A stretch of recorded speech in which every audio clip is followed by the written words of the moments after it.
Assalamualaikum warahmatullahi wabarakatuh.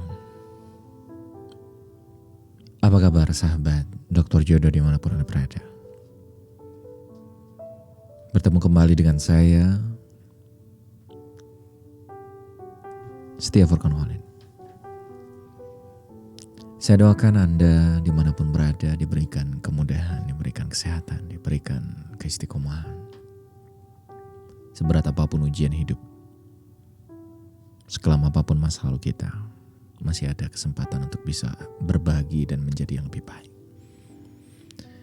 Dan izinkan di podcast kita hari ini, saya membacakan satu curhatan dari sahabat kita dengan judul Bubar dengan Alasan Tak Jelas. Assalamualaikum warahmatullahi wabarakatuh. Perkenalkan, saya dari Jambi. Mohon izin ingin berbagi cerita dan mohon saran dan masukannya ya. Saya sudah pernah dilamar dan bertunangan dengan tetangga depan rumah saya. Saya mengenal dia sejak kecil. Oh, berarti ini teman dari kecil ya, teman sepermainan lah. Begitu juga keluarga kami, dia kakak kelas saya 6 tahun. Berarti beda 6 tahun. Bertunangan pada bulan Februari tahun 2020, berarti baru banget ya. Dan baru 1 bulan ini dia memutuskan untuk bubar. Kok mudahnya untuk bubar ya? Saya gak tahu ini berapa bulan ya. Berarti kalau anggaplah bulan Februari, kalau ini dikirimkan misalnya di Oktober atau September ya, Februari, Maret, April, Mei, Juni, Juli, Agustus, udah 7 bulan. Memang kayaknya kelamaan ya. Tapi kita coba dengerin. Saya tidak tahu salah saya apa. Kesalahan yang paling fatal apa? Saya tidak paham. Begitu saya tanya, dia pun tidak bisa menjawab. Tapi alasan-alasan kecil itu bermunculan.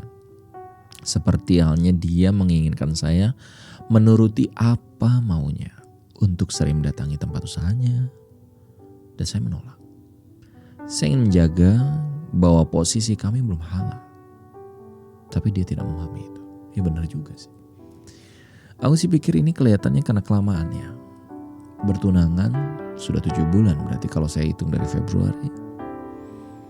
Dan akhirnya ada yang namanya posesif ya. Ingin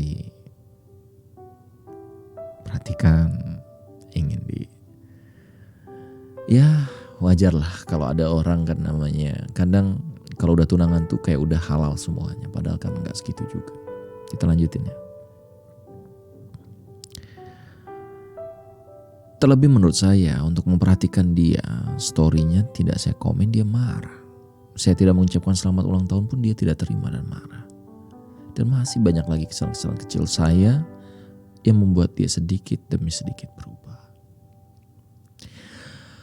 Setelah semuanya ini terjadi, dia lebih sering bilang bahwa dia mulai tidak yakin dengan dirinya untuk lanjut. Mulai meragukan saya karena sikap saya yang membingungkan baginya. Oke, baiklah. Saya beri dia kesempatan untuk menata hatinya, meyakinkan diri, saling belajar dan berserah diri pada Allah. Akhirnya, setelah 1 bulan saya tidak berkomunikasi dengan dia. Ternyata masih saja seperti itu. Dia masih kekeh dengan pendiriannya yang tidak yakin. Masih saya beri kesempatan untuk memperbaiki lagi sampai akhirnya dia menemui saya dan meminta untuk lanjut mempersiapkan pernikahan yang akan kami gelar bulan September ini. Oh, oke. Berarti betul kan? Kalau Februari tadi udah 7 bulan, anggap 6 bulan lah ya, kalau Agustus ya. Dan apalah dayaku. Setelah sebulan kami tidak berkomunikasi lagi dan kami bertemu lagi, akhirnya dia meminta untuk bubar. Udah tunangan. Artinya 2 keluarga udah kenal, tetangga, dan aku. Gagal. Ya sudah. Saya rasa cukup saya disakiti. Begitu juga keluarga saya. Bukan saya saja yang menanggung sakit, tapi keluarga saya juga. Dengan alasan yang tidak bisa diterima. Apalagi kami tetangga depan rumah. Karena dalam kampung kami ini semuanya saling mengenal, Mbak. Jadi tidak ada yang tidak bertegur sapa saat bertemu. Dan mungkin itu berat bagi saya juga keluarga. Kebayang banget. Kamu punya teman di depan rumah kamu, yaitu teman sepermainan kamu. Ternyata dia jadi calon jodohmu. Kamu udah hit bahannya juga dekat. Ya, udah lamaran. Terus gak jadi. Tiap hari ketemu. Gak nyapa gimana, nyapa nyakitin hati.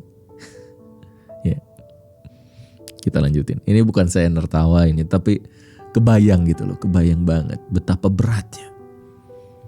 Kan pindah rumah juga gak semudah itu kali. Tapi kalau gak pindah rumah gak move on juga, betul gak? Mungkin awalnya saya tidak menerima keadaan ini. Apalagi ibu saya katanya. Beliau begitu bahagia saya bersedia menerima dia meskipun awalnya saya tidak menyukai dia. Tapi demi keluarga yang senantiasa terus mendukung saya, pasti ikut bahagia. Dan saya bisa menerima dia. Tapi setelah saya mulai bisa menerima dia, dia yang mulai berubah dan memilih untuk berhenti. Alhamdulillah makin kesini makin paham. Semua ini ada hikmahnya. Makin legowo, pasrah aja. Bahwa Allah tahu yang terbaik untuk saya. Dan dia bukan yang terbaik untuk saya. Terima kasih atas kesempatannya. Ini yang keren NB-nya ya. Oh ya mbak, saya ada niatan ikut. Oh ya, maksudnya ke saya ya. Saya ada niatan ingin ikut kelas jodoh dari sebelum dia melamar saya. Doain ya, saya ada rezeki. Supaya saya bisa ikut gabung kelas jodoh. Pengen banget, Masya Allah. Ya, buat mbak yang menuliskan ini, pertama saya ucapkan terima kasih. Dan saya mau ngasih kado spesial buat Anda dari kelas jodoh. Anda berhak mendapatkan gratis masuk kelas jodoh. Ya, karena curhatan Anda begitu menginspirasi. Ini adalah mungkin kesempatan Anda untuk berubah menjadi lebih baik. Dan mudah-mudahan kelas jodoh adalah jawabannya. Mungkin gak sedikit orang yang sama seperti cerita mbak ini. Kurang lebih sama lah. Mungkin gak di depan rumah. Mungkin beberapa beda kecamatan atau beda kota. Atau juga sama-sama satu kampus atau seperti apa. Tapi sebenarnya inti yang ingin saya sampaikan adalah seringkali kegagalan membuat kita makin paham bahwa kita gak boleh bersandar sama siapapun kecuali Allah. Mungkin selama ini kita berharap dia nikahin kita. Sampai akhirnya dia posesif. Dan bisa jadi itu namanya toxic ya. Toxic relationship. Dan satu pelajaran berharga buat Anda dimanapun berada dan juga sahabat yang sudah memberikan yang podcastnya saya bacakan gitu ya curhatan hatinya. Boleh jadi satu hal yang penting adalah jangan kelamaan antara lamaran ke pernikahan. Karena seperti yang kita tahu bahwa setan tuh gak akan tinggal diam loh. Akan ada dua ujian orang yang mau nikah. Yang pertama, dilihatin kekurangannya. Dan yang kedua, sebaliknya, bisa jadi terlalu dekat dan lebih dekat dengan perzinahan. Ya, masnya tadi yang saya lihat ingin diperhatikan, ingin jalan bareng, sedangkan dia beda prinsip dengan Anda yang ingin menjaga sebelum halal. Sebenarnya wajar ketika ada seorang laki-laki atau wanita yang sudah terikat, ada kecenderungan untuk terus bertanya, tapi itu belum halal. Ingin datangi, ingin jalan berdua, ingin gandengan tangan bukan? Kan itu fitrahnya. Tapi Islam sudah membingkai itu dengan indah. Maka langkah baiknya kalau Anda sudah lamar, jangan lama-lama. Kalau bisa sebulan kemudian, maksimal 2 bulan, itu pun sudah terlalu lama. Kenapa? Ketika hati sudah terpaut dengan hati, maka ada keinginan untuk bertemu secara fisik. Dan itu bisa jadi membuat Anda dan dirinya susah untuk bisa benar-benar kenal Allah.